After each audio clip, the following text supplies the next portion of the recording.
Biologist Jim Halfpenny teaches tracking skills to individuals escaping city life for a taste of the wilderness. Here's a good set of tracks for us to do some practice casting on. Let's drop some packs and get some gear out. I teach tracking schools for the general public and the professionals. In the general public, I try to introduce them to the outdoors, appreciation of the animals. Most of the time you can't see mammals, but you learn a lot from their tracks. I'm going to take a little bit more, a little bit more.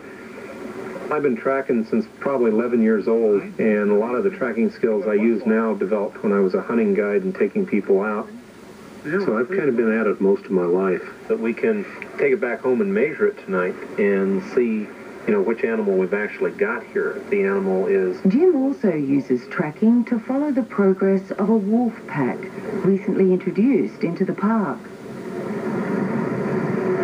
Wolves were exterminated here in the 1920s. It was recently decided that wolves needed to be reintroduced to have a complete ecosystem in Yellowstone.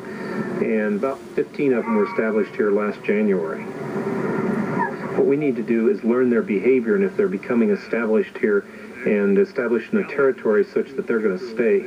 But perhaps the way Jim uses tracking to assist science and conservation is its key to survival.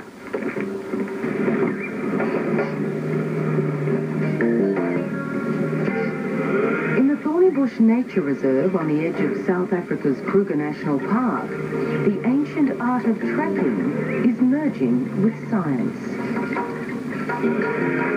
Elias Mathabala belongs to the local Shangaan tribe and is using his tracking skills to enable biologist Andrew Parker to carry out his research.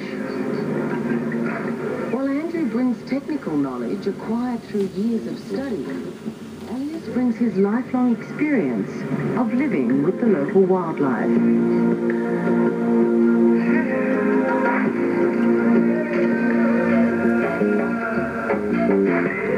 Here, the big cats like cheetah and lion are plentiful.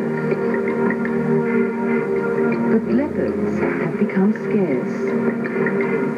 In the last 6 months, they haven't even seen one. Together, they are mapping the movements of all the big cats in the reserve to test their theory that leopards are being squeezed out by other predators.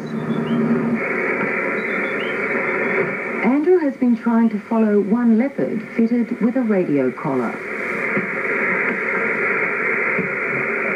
There is no response on the receiver. Only Elias's skill can find the leopard.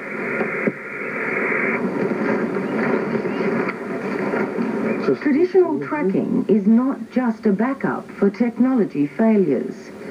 It actually makes for better science. To do research on an animal when you're watching it, you're biasing the results just by being there. Your presence is affecting the animal's behavior. So to get research from tracking is very, very valuable. Okay. And of course, see here. In the process of tracking the leopard, they discover fresh lion spoor. See, he lie down here. And look, his spore. This is female. And the spore here. So let me get some measurements here. Elias is able to identify individual animals just by a brief glance at their tracks. But obviously for research purposes, I can't put that down on paper. So what I'm doing is providing quantitative backup for Elias's productions, which is very important, I think. Once we've established pretty much where they are, then we'll return to the vehicle and follow up on the work that we did on foot. Lions are disturbed by humans on foot, but are accustomed to vehicles and the sound of a running engine.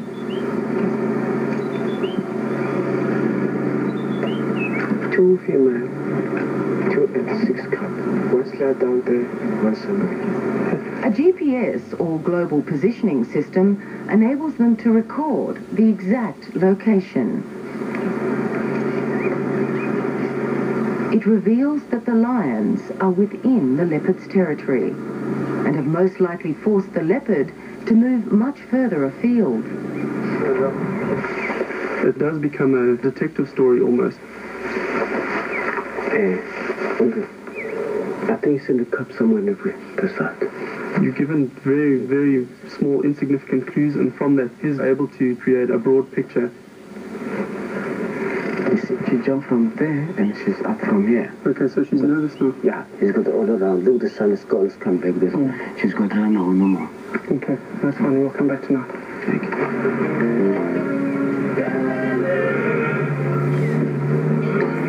Elias's assistance has been invaluable.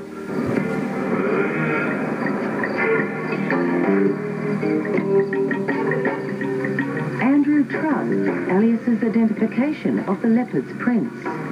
But for scientific purposes, he must make a positive sighting. And he does. I think trackers are very underestimated in the research field. Very, very good work can be done.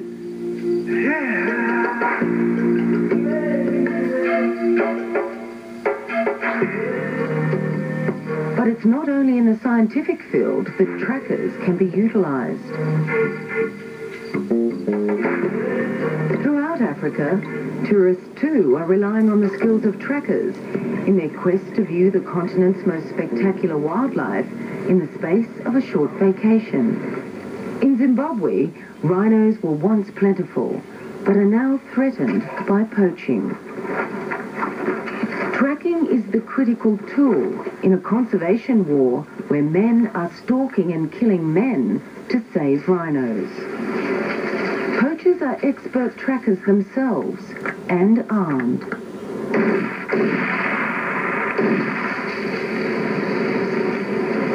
Game scouts are used to track down threatened rhinos for relocation to safer areas. It's a race against time. The scouts must track not only rhinos, but poachers too.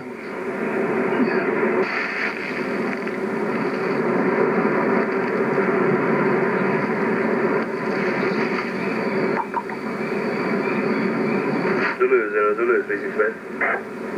Too close to talk.